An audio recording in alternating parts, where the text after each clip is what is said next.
Chapter 1. The Peace Bride. Valentina. The peace treaty gives me the right to claim my Omega bride before midnight.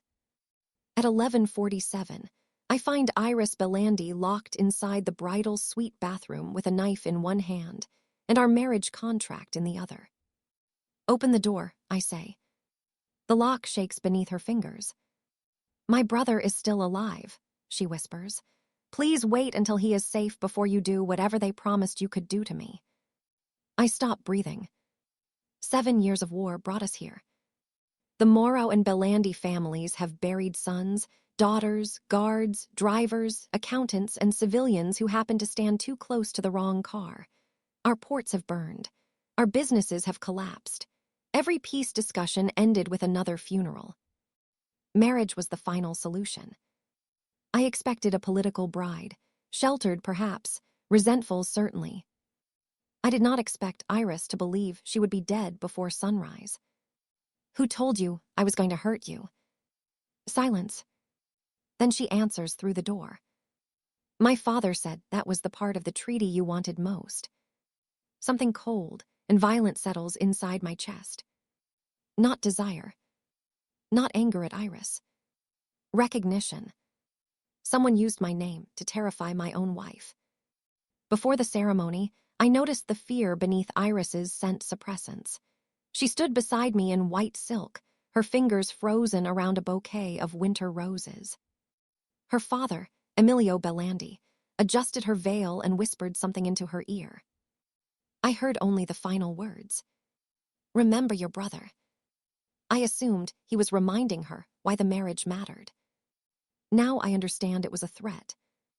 I lower my voice. Put down the knife. So you can come inside. No, so you do not cut yourself. A pause. Metal touches tile. The knife has been lowered. I sit on the floor outside the bathroom door. My black wedding suit pulls tightly across my shoulders. I will remain here, I say. You may keep the door locked. You are the Alpha Queen. Yes. This is your room. It became yours when you entered it. The suppressants cannot fully hide the sour trace of her panic. The treaty says. I know what the treaty says.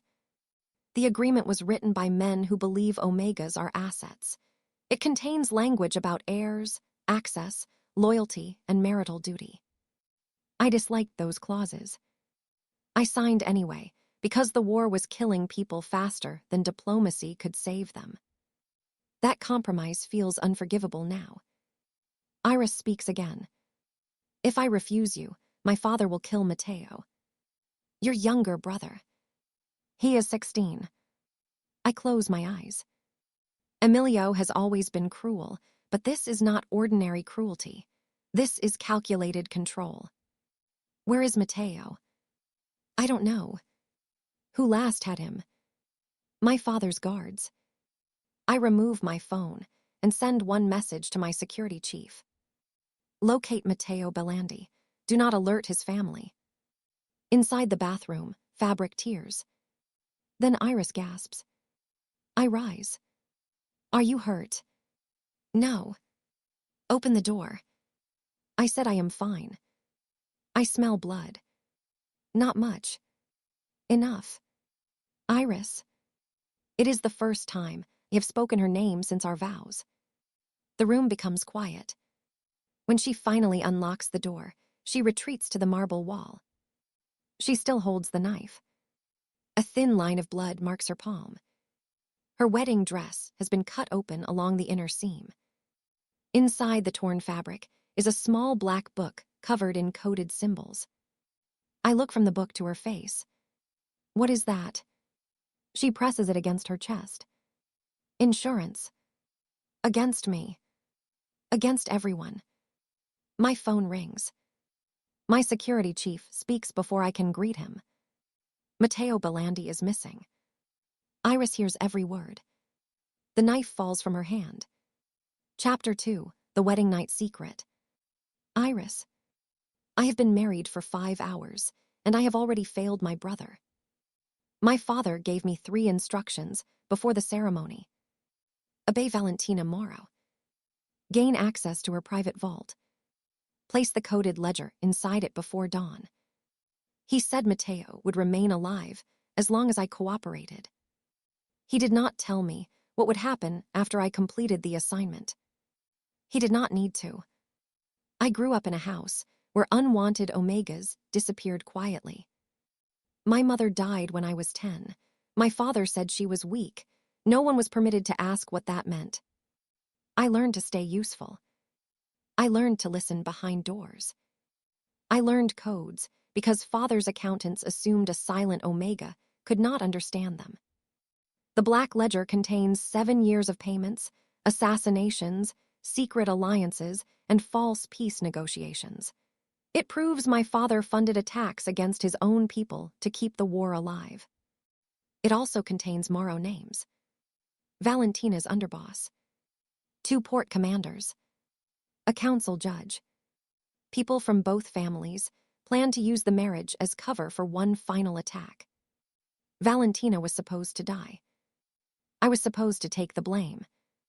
Now she stands in front of me, still dressed like a queen, while my blood stains my wedding gown.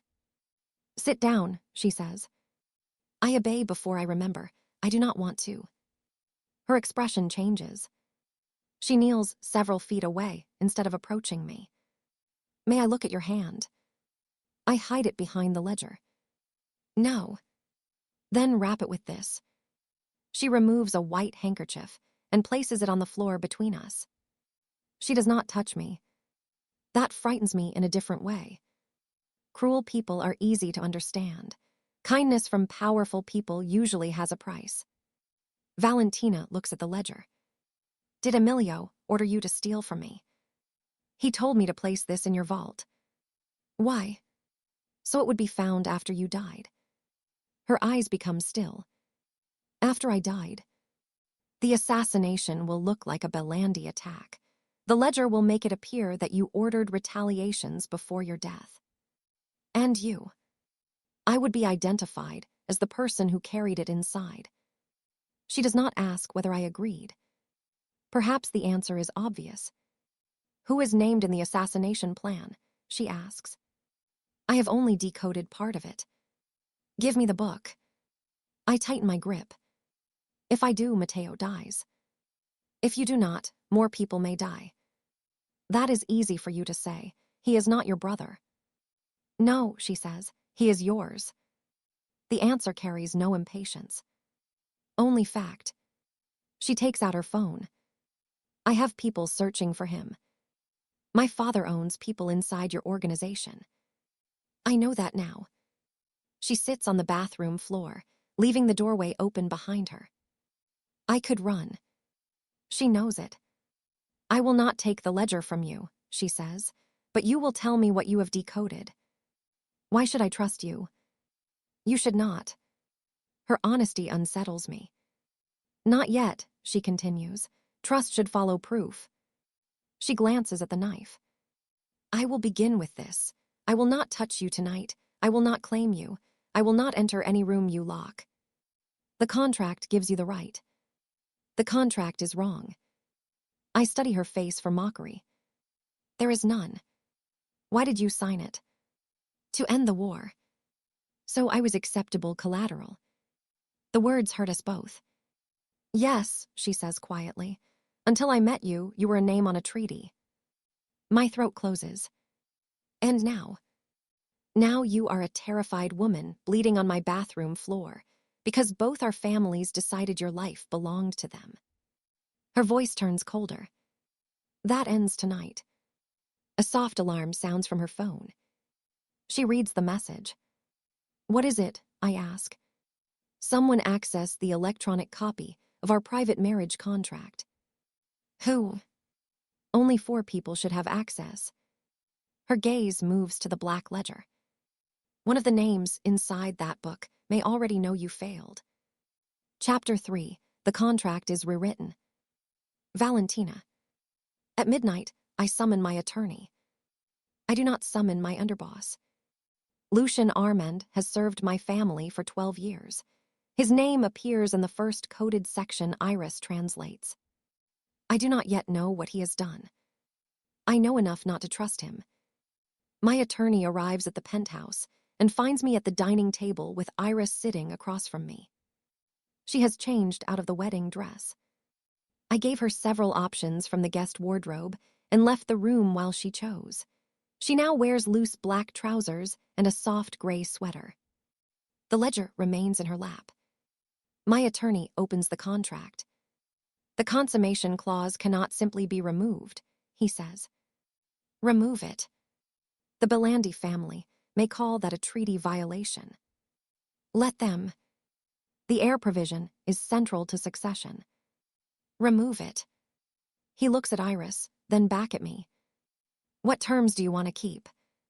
Mutual legal protection, shared diplomatic status, nothing involving her body, movement, money, or private choices. Iris stares at me. I continue. She receives her own accounts, her own security detail, and full authority to dismiss any guard assigned to her. Valentina, my attorney warns, you are giving her independent access to Moro resources. Yes. She is a Belandi.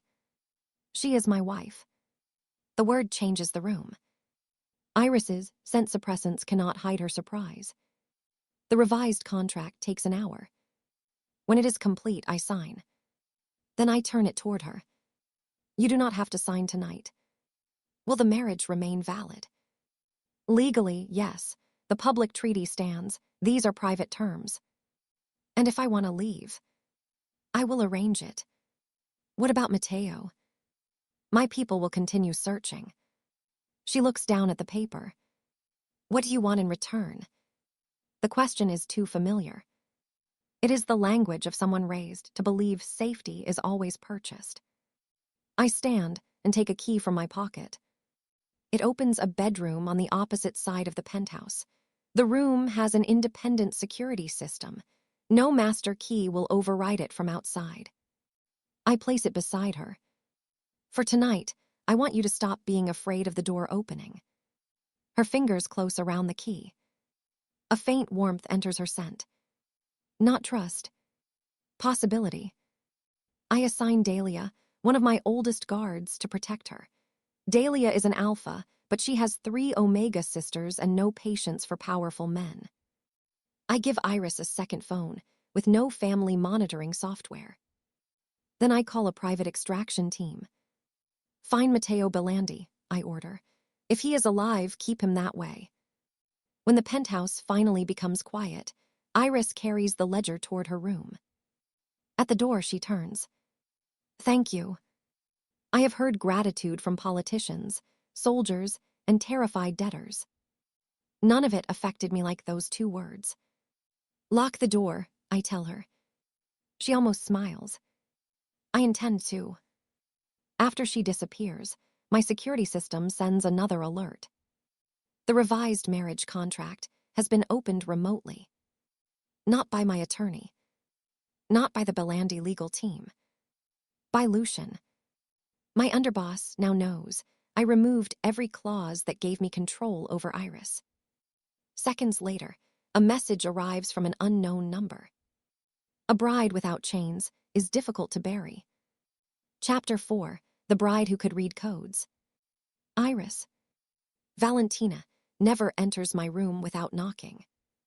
Even when I am late to breakfast, she waits outside. Even when security alarms sound, she asks permission before crossing the threshold.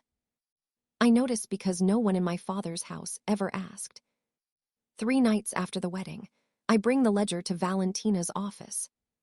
She has 6 analysts waiting. I close the book. They cannot stay. They are loyal. So is your underboss. Her jaw tightens. Then she dismisses them. We work alone. The ledger uses a combination of shipping numbers, musical notation, and old Belandi household codes. My father believes I learned piano because it made me more suitable for marriage. In truth, the music lessons taught me how to read his transactions. Valentina sits beside me without crowding me. When our shoulders touch, she moves away first. You do not have to keep doing that, I say. Doing what? Acting as if I will break. Her gaze meets mine. I do not think you are fragile. Then why are you careful? Because you are frightened. I look back at the ledger. So is everyone around you. Most people fear what I will do if they betray me. You feared what I might do if you obeyed. The difference matters to her. It begins to matter to me. We translate names late into the night. A Morrow port officer sold security schedules.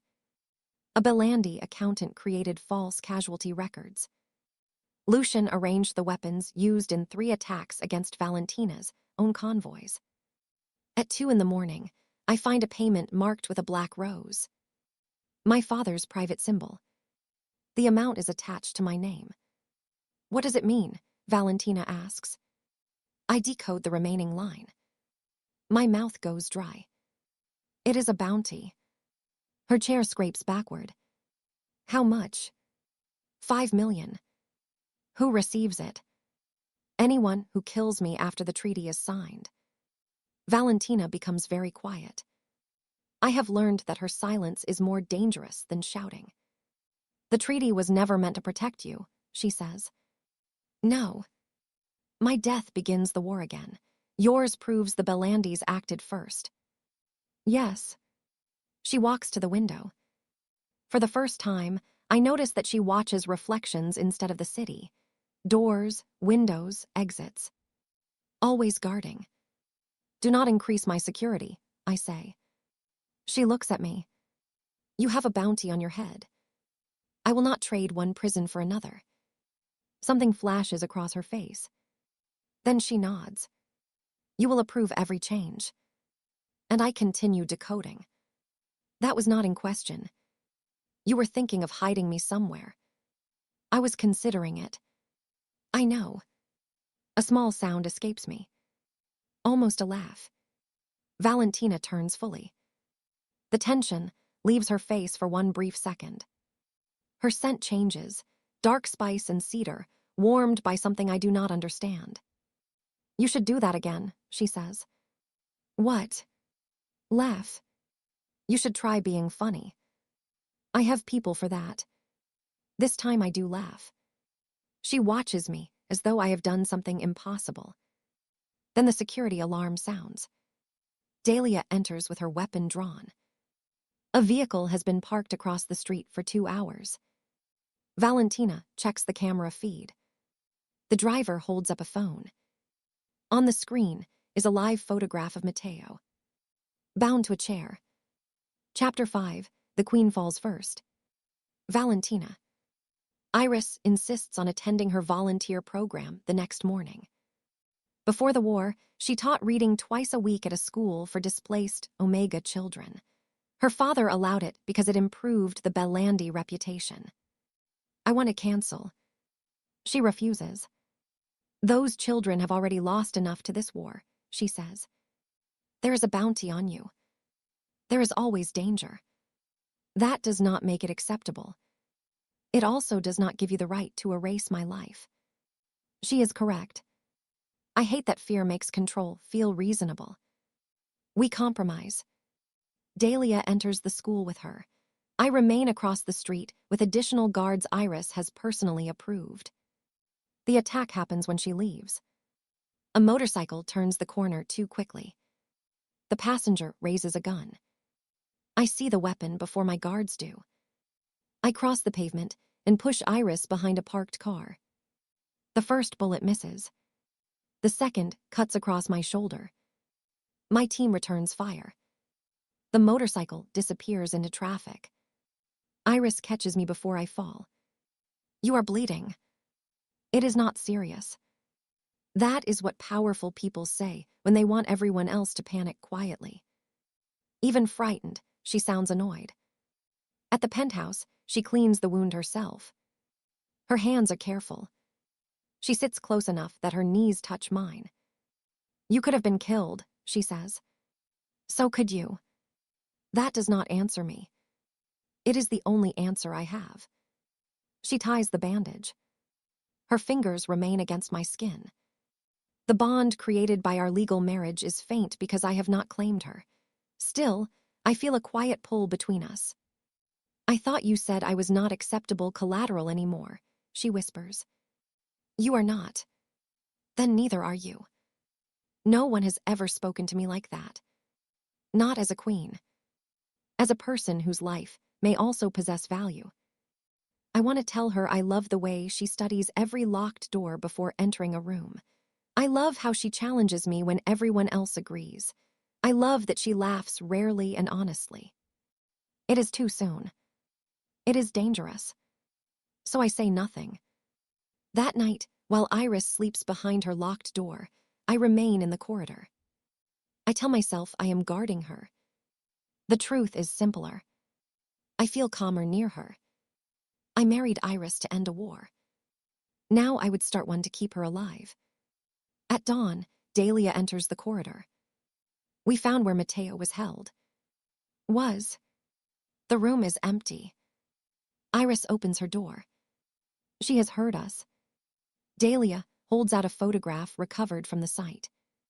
Matteo is being forced into a vehicle. Beside him stands Emilio Belandi. On the back, someone has written an address and a deadline. The ledger for the boy, come alone. Chapter 6, The Price of Obedience. Iris. I make my decision before breakfast. I copy 3 pages of the ledger, place the original inside my coat, and wait until Valentina enters a security meeting. Then I leave through the service elevator. Dahlia catches me in the lobby. I cannot let you go alone. You work for me too. Her mouth tightens. Valentina made that rule. I use it against her. I am dismissing you for the next hour. Dahlia does not move. Do not make me order you twice. She steps aside reluctantly. I reach the parking garage. Valentina is waiting beside the car. Her shoulder is bandaged beneath her black shirt. You dismissed Dahlia. Yes. You disabled the tracker in your phone. Yes. You plan to exchange yourself for Matteo. Yes. Her control breaks. Do you believe your life has no value? I believe my brother is 16. And you are 24. He is innocent. So are you. You do not understand. I understand that your father trained you to call self-destruction duty. At least I am trying to save someone. Her face changes. The accusation lands harder than I intended. You think I am not. I think you protect people by controlling them. And you protect them by disappearing. At least I do not pretend it is freedom. The garage becomes painfully quiet. Valentina reaches into her coat. She removes a heavy brass key. Her private vault key. She places it in my hand.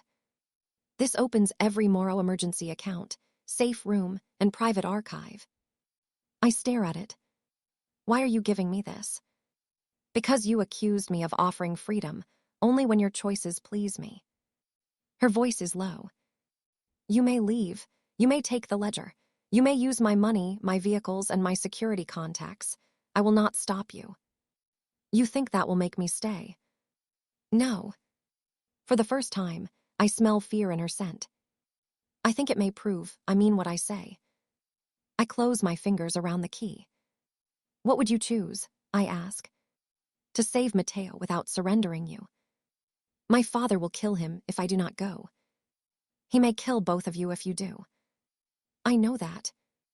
I have known it since the photograph arrived. Still, Matteo is my brother. I have to try. Valentina's gaze holds mine. Then she opens the car door. I will not force you back upstairs. I wait for the condition. It does not come. I get into the car. She closes the door gently. As I drive away, I look into the mirror. The Alpha Queen remains alone in the garage. She does not send guards after me. She does not block the exit. She lets me choose. And for the first time in my life, freedom feels more frightening than captivity. At the exchange address, my father's men take the ledger. Then they open the warehouse doors. Matteo is tied to a chair beside a fuel drum. My father smiles. You always were obedient. I look at the weapon in his hand. Let him go. Oh, Iris. He raises the gun. You were both supposed to die tonight. Chapter 7. The Queen breaks the treaty. Valentina. I do not follow Iris. I follow Emilio. The distinction matters. Dahlia traces one of his old transport accounts. I distribute 3 false ledger copies through routes he monitors. His soldiers divide themselves to intercept them. The warehouse holding Matteo is left with 6 guards. I enter through the roof with Dahlia and 2 retired soldiers. Below us, Emilio points a gun at Iris. She stands between him and Matteo. The ledger lies on a table. Emilio has not opened it yet. He wants to see her fear first. You planned the assassination, Iris says. I planned an end to the war. By killing Valentina. By killing a Mafia Queen and the Belandi bride who betrayed her. Both families would demand revenge. War makes loyal men rich. You sold your own people. I led them. You used them. He lifts the gun. I drop from the upper platform. Step away from my wife. Every head turns. Iris's scent floods the warehouse with shock. Emilio smiles. The Queen breaks the treaty. The treaty was already broken. My soldiers disarm 2 guards. The others hesitate. I place false ledger pages on the floor. Your payment accounts are exposed, I tell them. Your commanders have already begun surrendering. It is partly true. Enough to create doubt. Emilio grabs Matteo and presses the gun against his neck. Give me the real ledger. Iris looks at me. She has the vault key in her hand. She understood my plan. The ledger on the table is another copy. The original is now locked inside a Moro evidence case sent to 3 neutral council members. Emilio does not know. Let them go, I say. You will receive legal exile. Iris looks at me sharply. She expected me to kill him. So did he. You would let me live, Emilio asks. You will lose your organization, accounts, and authority. But yes. Mercy makes queens weak. No, mercy gives men like you time to understand what they lost. His face twists. He releases Matteo and aims at Iris. I move before he fires. The bullet enters beneath my ribs. For a moment, I feel nothing. Then the warehouse tilts. I hear Iris scream my name. Dahlia shoots Emilio in the shoulder. He falls alive. Iris reaches me before I hit the floor. Her hands press against the wound. No, she says. No, no, no. I'm all right. You have a bullet in you. It has happened before. Her tears fall onto my face. Matteo kneels beside her, free and shaking. The guards surrender. The ledger is safe. The war can end. None of that matters when Iris looks at me as though I am already gone. I touch her cheek. You chose to leave, I whisper. I chose to come. Her fingers close around mine. That is not freedom. That is madness. Perhaps. The darkness pulls at the edge of my sight. Before it takes me, I hear Iris speaking to both families through the warehouse security broadcast. My name is Iris Moro Belandi. I have the evidence that ends this war. Her voice does not shake. And no one will ever use me as collateral again. Chapter 8. The Omega Who Chose Her. Iris. Valentina survives surgery. She wakes 2 days later and immediately asks whether I still have the vault key. I nearly throw it at her. Instead, I place it on the hospital table. Your first concern should be your wound. My first concern is whether you are safe. That is the problem. She studies me. I continue before courage leaves. You were right about sacrifice. I thought love meant giving myself away before anyone could take someone else. And I thought protection gave me permission to decide everything. Her voice is weak but honest. It does not. While Valentina recovers, I finish what we began. I release the ledger to neutral judges. I present the decoded transactions to both families. Lucian loses the support of the Morrow captains when they learn he sold their roots. My father loses the Belandi Council when I reveal that he arranged attacks against his own soldiers. The war does not end because of our marriage. It ends because the truth makes continuing it impossible. Matteo stays with Dahlia until witness protection is arranged. For the first time, he sleeps without a guard chosen by our father outside his door. A week later, Valentina returns to the penthouse. She walks slowly but refuses the cane. I do not mention it. She stops outside my bedroom and knocks. "Come in." She enters only after hearing the words. In her hand is a legal folder. My chest tightens. "The marriage can be dissolved immediately," she says. "The treaty no longer requires it." I look at the papers. "You are releasing me. I was never entitled to keep you. You protected me. I also benefited from the arrangement that trapped you. You changed it." After I had already signed. There is no self-pity in her voice. Only accountability. "I will provide money, housing, and security whether you stay or leave," she says. "Matteo will remain protected. And you. I will accept your decision." Her scent is controlled, but the bond between us carries pain. She has fallen in love with me. I know it before she says anything. Perhaps I have known since she sat outside the bathroom door on our wedding night. I step closer. "Would you still want me if the treaty no longer needed a bride?" Her eyes close briefly. When they open, the queen is gone. Only Valentina remains. Yes. The answer is immediate. Even if I leave. Yes. Even if I never forgive the original contract. Yes. Even if I refuse every tradition your family expects. Yes. I look at the dissolution papers. And if I stay. Her voice softens. Then I will spend every day proving you are free to change your mind. Chapter 9, No More Contracts. Valentina. I place the original marriage contract on the dining table. Beside it are the dissolution papers. I sign them first. My hand remains steady until I slide them toward Iris. "I married you because peace required it," I say. "I kept my distance because I thought restraint was enough to make the arrangement acceptable. It was not. No. I have commanded cities with less fear than I feel now. I fell in love with you while you were still learning whether my doors were safe.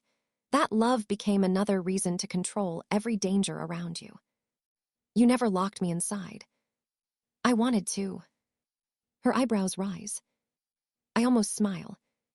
"Many times. Honesty does not make that flattering. I am learning." She looks down at the papers. "I do not want gratitude from you," I continue. "You owe me nothing because I changed the contract or took a bullet." "Good. I want you, but wanting you does not give me the right to keep you." I push a pen toward her. "You are free." Iris picks up the dissolution papers. Then she tears them in half. The sound cuts through the room. My heart stops.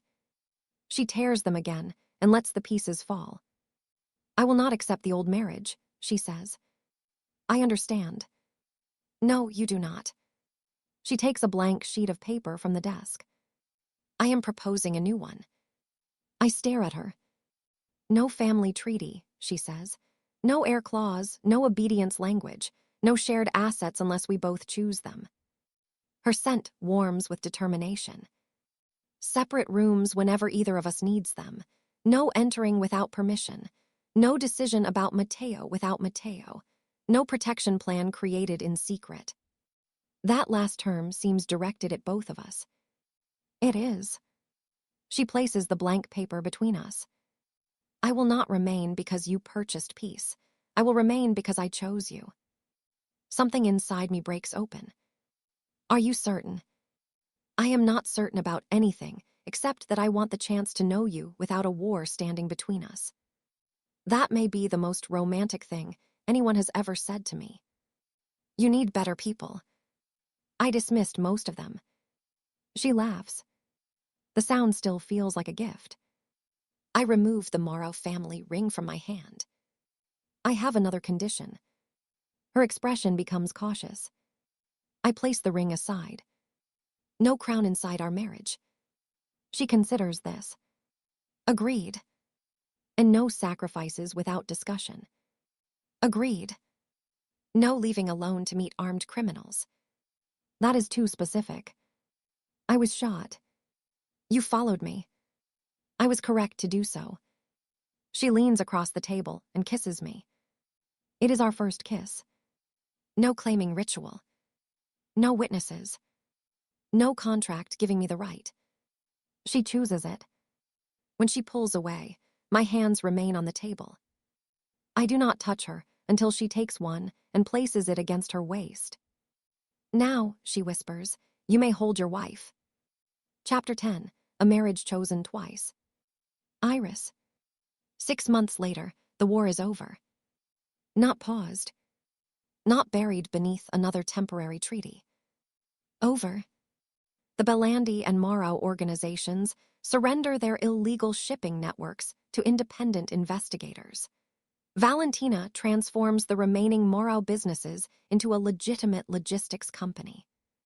She discovers legal paperwork is more exhausting than gunfire. I remind her that gunfire is still worse. Matteo begins school under his real first name in another city. He calls every Sunday and complains that Delia checks the windows before allowing him to order pizza. Delia claims this is normal. No one believes her. With recovered Belandi funds, I create a foundation for Omegas used in political marriages, debt settlements, and family treaties. We provide lawyers, emergency housing, education, and private security.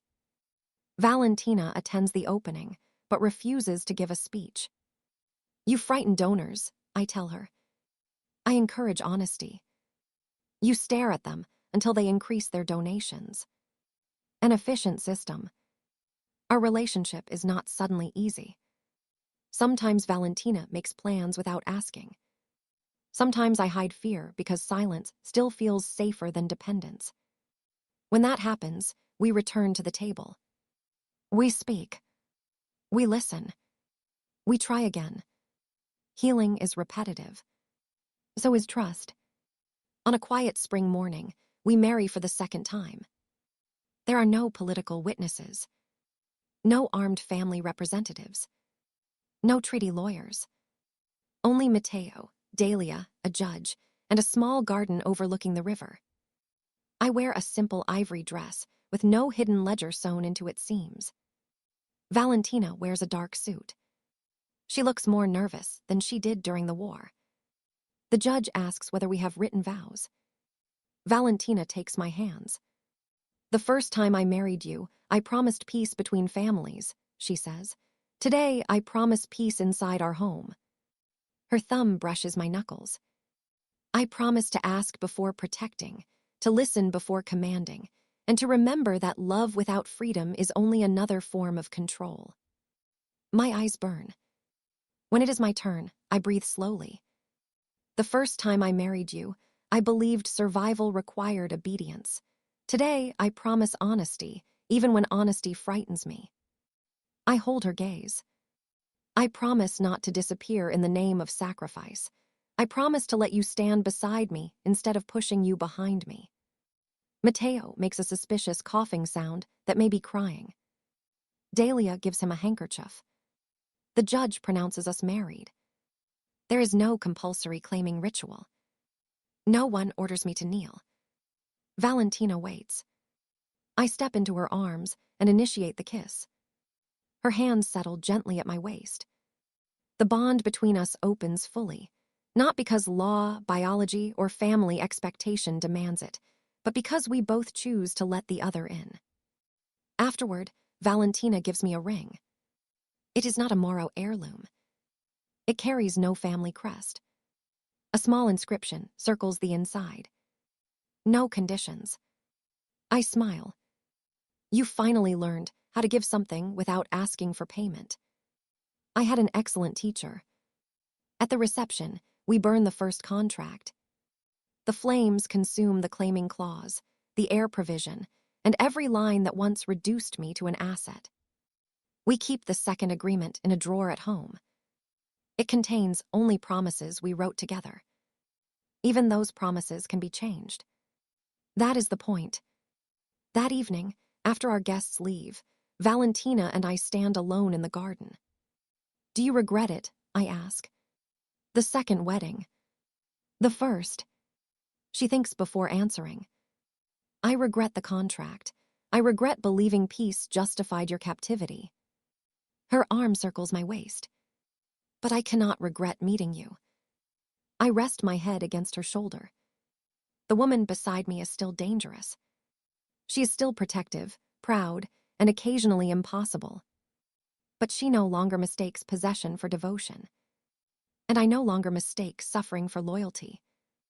Valentina married me once because our families demanded peace. I married her again because love finally gave me a choice. Valentina had married her once for peace. Iris married her again for love. Valentina married Iris because a contract demanded it, but Iris stayed only after she was given the freedom to leave. Could you trust someone who once benefited from your captivity, even if she later risked everything to set you free? Share your answer below and subscribe for the next GL story.